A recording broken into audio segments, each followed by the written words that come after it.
Hi and welcome back to the Yarn Chicken and the straps of my camisole number 4 that I still haven't shortened.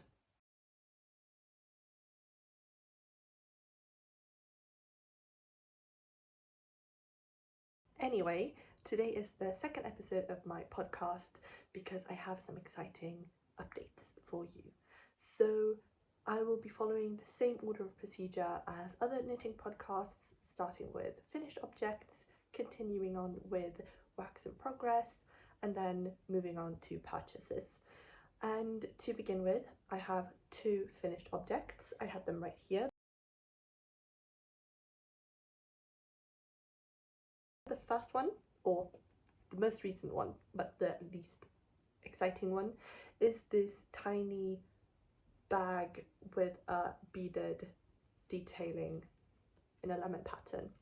So this I knit on a 2.5mm needle in drops sock yarn, and I added these glass beads in the shape of a lemon. So I held this double with, so the main sock yarn, and I held it double with a sewing thread on which I had added the beads. So I started right here with the beads. So this is the bead that I threaded on last, and these ones are the ones that I added the first.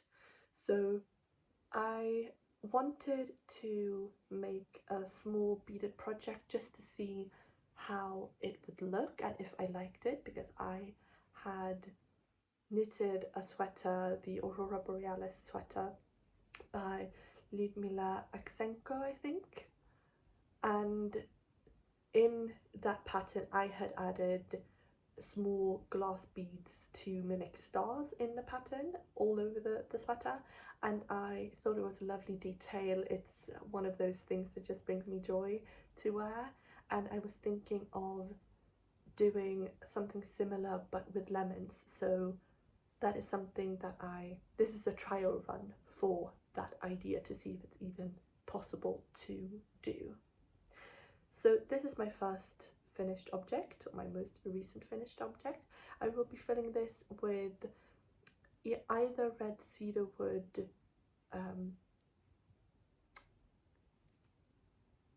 what are they called?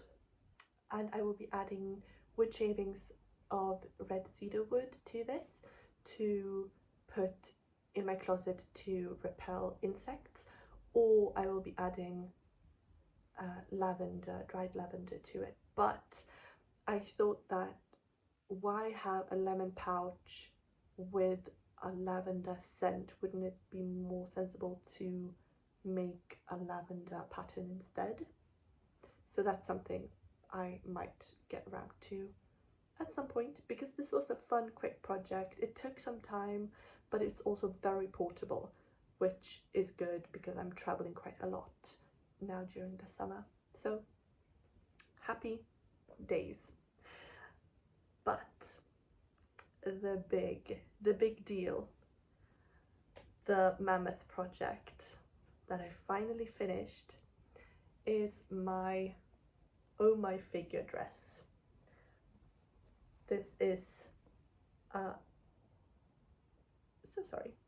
this is a calf length dress with long sleeves, knit on a 3.5mm needle in the self-made tencel bamboo double and Knitting for Olive silk mohair.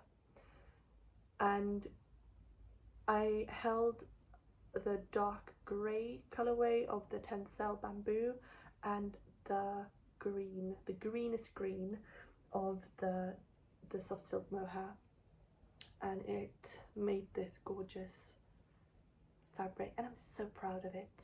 I finished it, I blocked it, I tried it on. It is quite tight in the arms. I don't think that the size when it comes to the arms is properly graded, because I mean I am a strong woman, but I'm not extraordinarily blessed when it comes to biceps, and I'm not when it comes to underarms either, and they are a bit tight. So I did hear that the tencel bamboo can stretch a bit, which I'm hoping it does. And if it doesn't, and I realize when I wear it that this is not going to work, I'll just have to go back and redo the sleeves. I know that I love how it fits. I love how it fits the shoulders and the waist and the hips and the length of it. The arms I'm still not sure about. Normally I prefer, am I just, is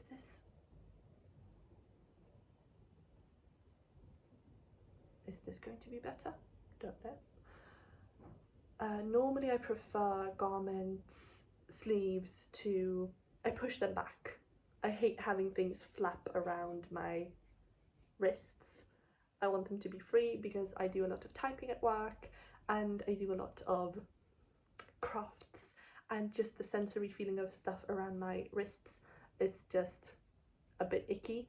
So I don't know how this will hold up to that need, and if I don't like it, I'll rip it back and do maybe a 3/4 length sleeve, or just the t-shirt length sleeve that is an option in the pattern, or I'll go back and make them just a bit wider. But for now, when I wear it, it's comfortable enough, but it's a struggle to put on.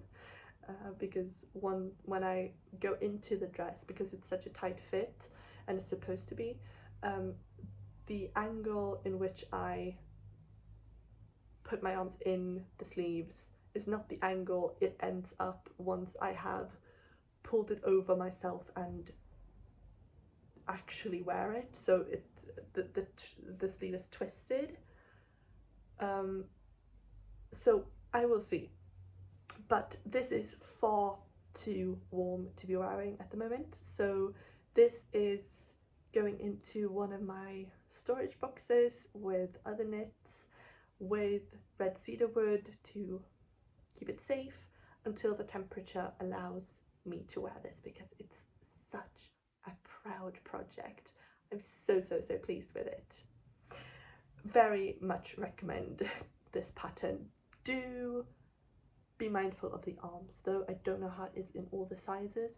I did some size modifications, so I think I knit the size E and then added 4 centimeters for the waist, and then I added another 4 centimeters for the hips. So the shoulders are one size, the waist is half a size up, and the hips are a full size up, if I'm not misremembering.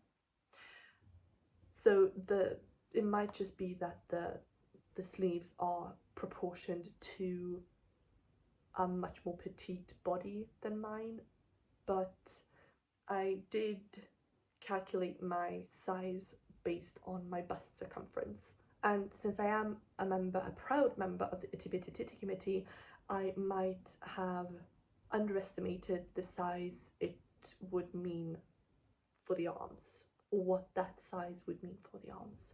Because maybe people with my bust circumference have slimmer arms because they are a different size altogether in their body.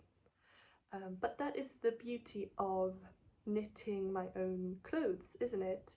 That I can adjust and adapt a pattern to my own proportions. I don't have to be a slave to what some designer thinks a body with my bust circumference should look like.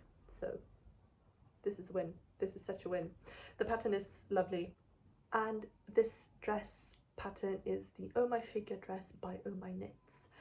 The patterns are available through her website. She's not on Ravelry, but the patterns are on her website or through her Instagram, and she has them available in English and Danish, I think. maybe other languages as well, but I got the English one and it's very well written, it's easy to understand. And look, there is a sun. Hello? I want to. I used to call my cat, he used to love hanging out in the sun, and in Swedish these sun reflexes are called solkatt, sun cat, and I used to call him my sun cat, and now he's here visiting. That is lovely. And as I said in my previous podcast episode, my first episode, the pattern is very well thought out. It has all these adjustments, so you choose one size and then there are tons of adjustments you can do. So if your waist is smaller or bigger than the standard size range that you choose for your base size, you can do adjustments up to 16 centimeters per section, I think. So your bust could be one standard measurements, and then you could add or subtract 16 centimeters for the waist, and on top of those 16 centimeters you could add another 16 centimeters for your hips. And it's an amazing pattern. I highly recommend it. It is quite fiddly. You have to keep your eyes on the pattern at all times because there are always decreases happening or increases or shaping, and it's not a particularly mindless knit. It's a quite engaging knit, but it's also, you get into a rhythm of it, and since it is a 2x2 rib, it's a quite, there's always something happening. So I enjoyed the pattern. I think I would be taking a break from huge projects like this, she says, while fully well knowing that she has a pair of trousers that she should work on. Anyways, so those are my two finished objects for this episode, and now let's get into my works in progress.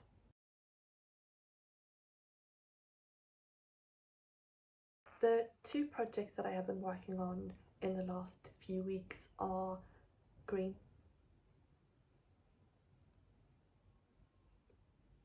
I'm not surprised. This is wet at the moment.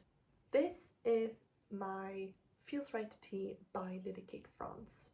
This is currently mid project blocking, and when I say blocking, this is a very loose interpretation of the term because I just wanted to see what this yarn does when it gets wet and when it dries, because this is a cotton linen mix.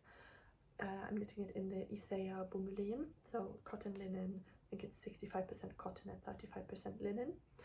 And this is how far I've come. This is the progress with 2 balls of the yarn. I bought 4 and that is probably way too much. And I wanted to see how much does this yarn grow? Do I need to add any more length? Because unblocked, this was sitting a few centimeters, 3-4 centimeters above my belly button, and that's too short. I want it to be longer. And when I did try it on today before I blocked it, I really like the look without the sleeves, so I don't know if I want to add sleeves or not, quite frankly. It gives a good boxy fit, and one thing with this, the camisole number 4 by My Favorite Things Knitwear, is that the straps are so skinny, and I don't know if I like the look on my shoulders. I haven't decided yet, but I don't think I will knit this again as is. I might even go back and do broader straps because I think that might look better. So when I tried this on this afternoon and I saw the round neckline and the thick shoulder portion of it, I was like, this is a look and I might like it. I might not want to add any sleeves, so that is up for debate. in a debate when it comes to my current work in progress for that. And we will see. It's I put it out on the balcony to dry in the sun, and now it has a really lovely, soft, summery, windy feel to it. It's still quite damp. For my next work in progress, this is my Gemma polo by Cookie the Knitter. This curls in. This has a button plaque with a double knitted button band. I managed to do the holes. One of them is not as good as the others, but who's counting? So the body is finished. It has a pearl row here to enable it to be folded up and sewn down, and I like the length of it. I haven't blocked this, so I don't know how the yarn behaves, but unblocked I like the length. And I have almost finished the first sleeve. This last green stripe was supposed to be as long as the other stripes, so this is a 16x8 repetition, but this last one I decided I wanted the sleeve to be a bit longer because it was very short when I tried it on. Hang on, I lost a stitch. I lost 3 stitches, but they're back. So this last one I went up to 20 before I started the cuff because I don't want short sleeves. Although I want to be able to push them back, I don't want them to be too short, because if there's one grosser thing than having something flap around my wrist, it's something riding up and being too short and me having to tug on it to be comfortable. So rather a bit too long that I then can push up my arm. It doesn't make sense, but that's how it is. So I started the rib for this. This is a 1x1 rib. I'm doing it half twisted so that the knit stitches are twisted, because I think that makes a neater look with the columns, the knit columns, and then the purl stitches are just normally knit as purled as normal, not twisted or anything. So what I have left to do is the left sleeve and the collar. So that begins with a collar that goes all around, and then there is an added collar that is folded over like a polo sweater. So that is one of the main features of this design that I really liked, that I'm quite excited about. So I'm knitting it on a 5.5mm needle, but now the rib I'm doing on a 4mm needle. I absolutely prefer smaller needles. The 5.5mm needles, although it is a quick knit in that sense that it's a larger gauge and therefore it should be quicker, but my hands cramp up holding bigger needles because I'm used to a 3mm, 3.5mm, a 2.5mm for my socks, and 5.5 is just ginormous in comparison, and it's not comfortable. So this has been a learning experience that has taught me a thing or two about my preferences when it comes to needles. So those are my current whips. And when it comes to the last portion of the video, the purchases, I actually don't have any. I haven't bought anything.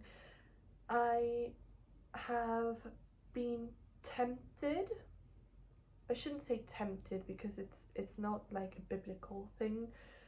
It's not a question of my soul being traded for something, but I have been curious. I have thought about a few things that I might want to buy, but nothing actually flipped over to I'm actually going to buy it, on the scale of not interested at all to I bought it. I was leaning on the disinterested side. But we are planning, my partner and I are going to Norway for a few days. We are going road tripping, and I have definitely added a few yarn stores to our itinerary. To see if we go there, if we have time, if the weather is good, we might want to do something else. If the roads lead us somewhere else, we might not even get to those I've added to the list. But when I was down in the south of Sweden visiting my parents, my mother and I, we went swimming a few times, and I was wearing this cami non-stop, and she was telling me how she wished she had one as well. And she doesn't knit with this smaller needle. She knits beautiful sweaters and cardigans, but with a thicker needle, a 5 and up, for the thick unspun Icelandic wool that she likes to use. And a thought has been growing in my mind that I should knit my mother one of these tank tops, because how lovely would that be to knit my mother something after she has knit me so many beautiful sweaters and given me so many hours and love in her craft. I want to be able to do the same for her. So she had a garment in the Tunline from Sandnes that she likes the feel of, and she has this very specific color palette at the moment. It used to be red and orange, but now it's blue and green, and I think I will be knitting her a camisole number 4, but with thicker straps so it can cover a bra strap. So I might be getting some yarn. I might be getting the Tunline from Sandnes when we go to the Sandnes factory shop. So that Tunline from Sandnes Garn is the only purchase that I foresee myself making in the near future. And then again, I am open to be influenced by beautiful things that I see. If I stumble over something that really sparks my interests and I have something in mind that I could make with it, I would be able to buy it if I wanted to.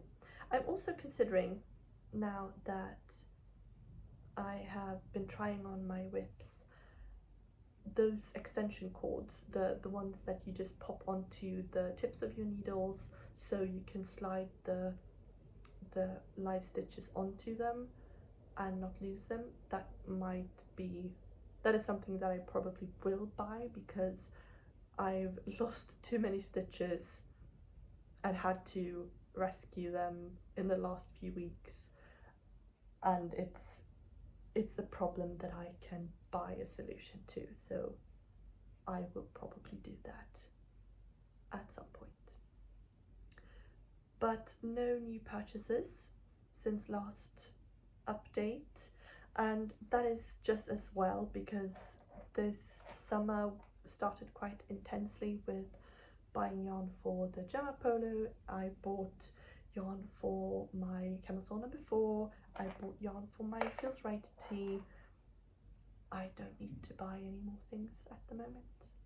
So that is all for this knitting podcast, the second ever episode of the Yarn Chicken knitting podcast. I am very happy to have had you here. Thank you so much for watching. If you liked the video, please do like it. If you want to, do consider subscribing so you get notified when I post my next video. And if you have any questions or any comments or any tips, comment them down below and let's get chatting. I'm going to go hang out on the balcony. I will be watching my Feels Right tee dry for a bit and do the last few rows of the cuff for my Gemma polo, and then I'm headed into town to watch the football game between Sweden and England tonight. That is going to be an exciting one, I hope. We have had a history, but I'm excited to watch it, and I'm very happy to be spending the time with some friends. In Stockholm, they actually project the big games on screens outdoors, so there are several places where you can go to a park for free, just set up your chair or your picnic blanket and watch the game together, and that is what we're going to do tonight. I'm very excited. Thank you again for watching. Take care of yourself, go drink some water if you haven't in a while, and I will see you in my next video. Bye.